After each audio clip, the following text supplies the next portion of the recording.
So here we are with another topic on current affairs series. जो topic हम discuss करेंगे वो है गवर्नर की पावर के बारे में.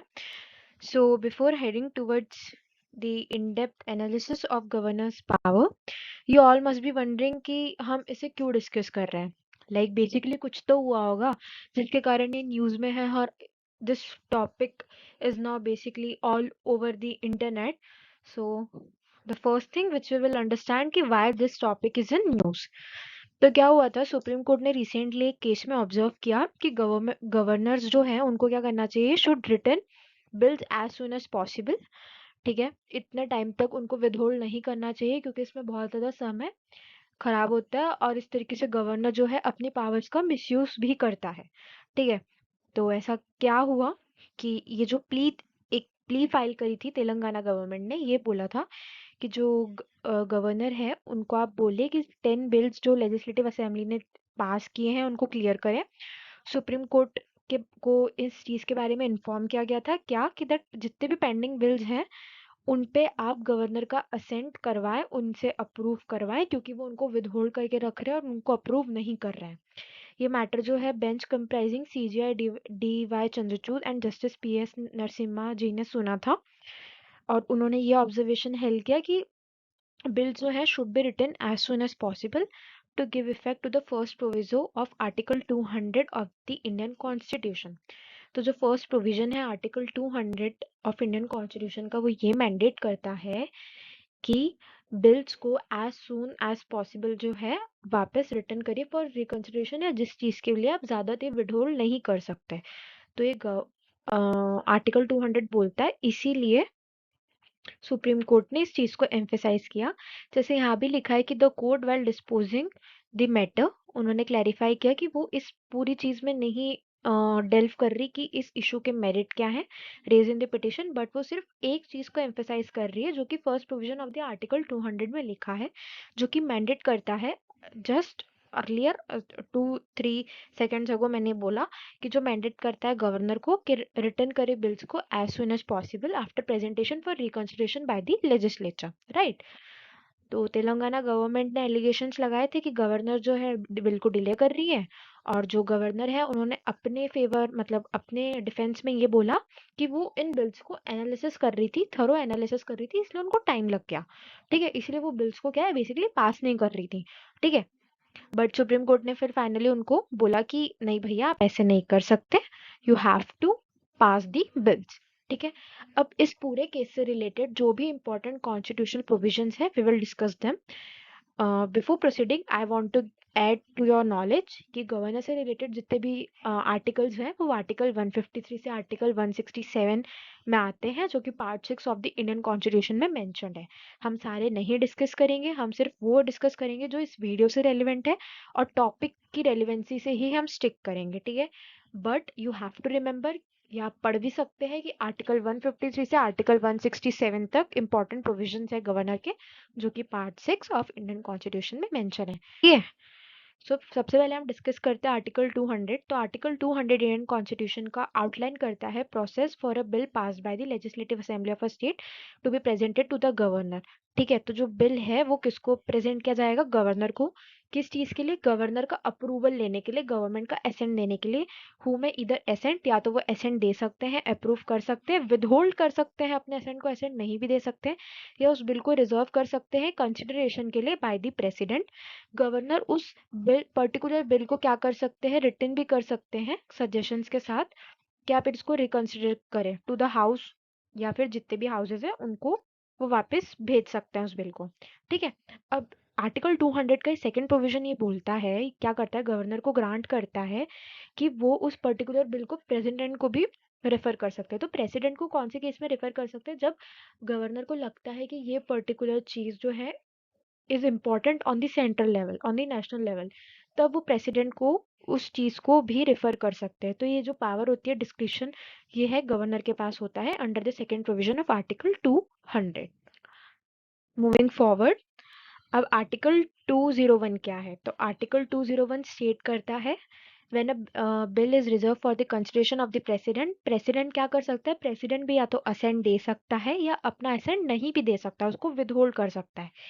प्रेसिडेंट गवर्नर को डायरेक्ट भी कर सकता है कि आप बिल को रिटर्न करिए हाउस में, या खुद वो डायरेक्टली लेजिस्लेटिव असेंबली में भी उस बिल को भेज सकते हैं कुछ सजेशंस के साथ जो उनको नेसेसरी लगते हैं।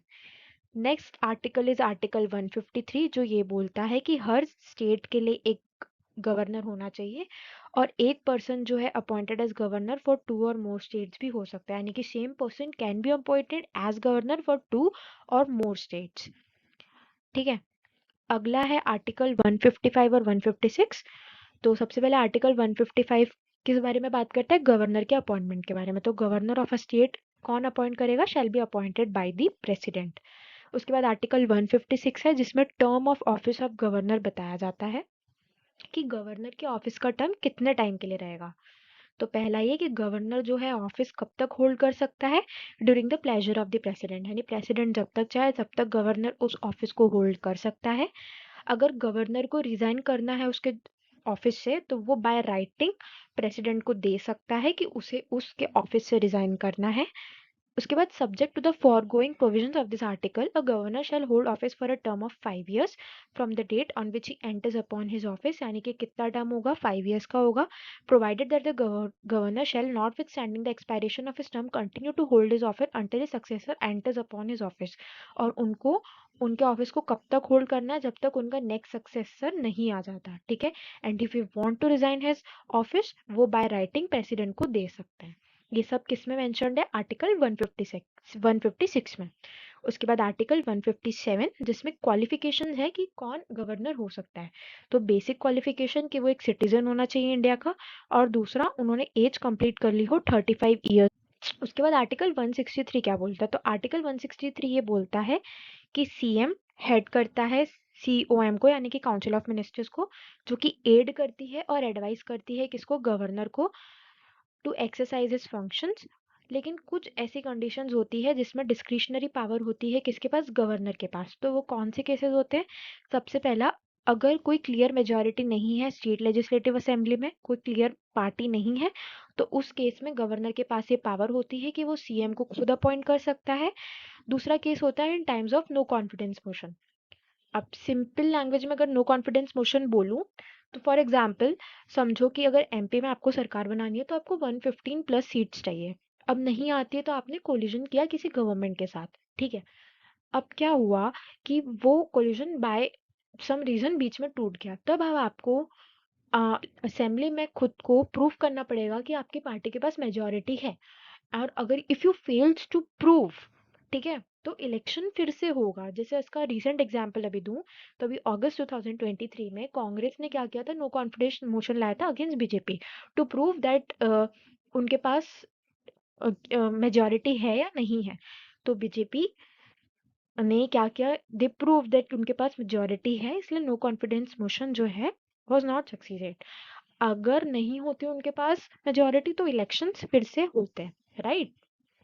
मूविंग फर्दर, आर्टिकल 361 क्या बोलता है, तो गवर्नर के पास कंप्लीट इम्यूनिटी होती है कि वो जो भी चीज कर रहा है जब तक उसका ऑफिस उसने होल्ड करा है तो उनके पास इम्यूनिटी है फ्रॉम कोर्ट प्रोसीडिंग्स। ठीक है, जैसा सेम प्रेसिडेंट के पास होता है। सी, प्रेसिडेंट और गवर्नर की पावर्स ऑलमोस्ट सेम है, बस सेंट्रल लेवल हो जाता है प्रेसिडेंट का और गवर्नर का स्टेट लेवल हो जाता है।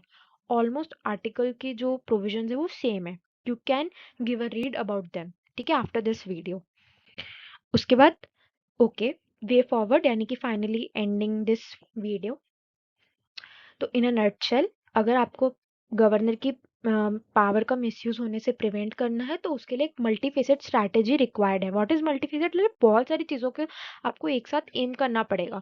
ठीक है, transparency, accountability, all are this necessary. Regulation, strong regulation, precise regulation, ठीक है, working on the ground level, judicial review, सब कुछ इंपॉर्टेंट है। इनका कंबाइन एफर्ट जब होगा तभी आप एक फ्रेमवर्क जो है उसको क्रिएट कर सकते हैं। अल्टीमेटली जो गोल है वो है एक बैलेंस क्रिएट करने का। ठीक है, क्योंकि अगर गवर्नर अपनी पावर का मिसयूज करेगा तो एक तो क्या क्या मतलब, अगर आप खुद सोचो क्या हो सकता है, वो अपने अकॉर्डिंग अपॉइंटमेंट्स देगा, करप्शन बढ़ेगा, ब्राइबरी बढ़ेगी, वो अपनी पार्टी फेवरेटिज्म हो सकता है, अपनी पार्टी वालों को वो फेवर कर सकता है। बहुत से अनगिनत मिसयूज हैं गवर्नर की पावर के, इसीलिए एक बैलेंस होना इम्पोर्टेंट है।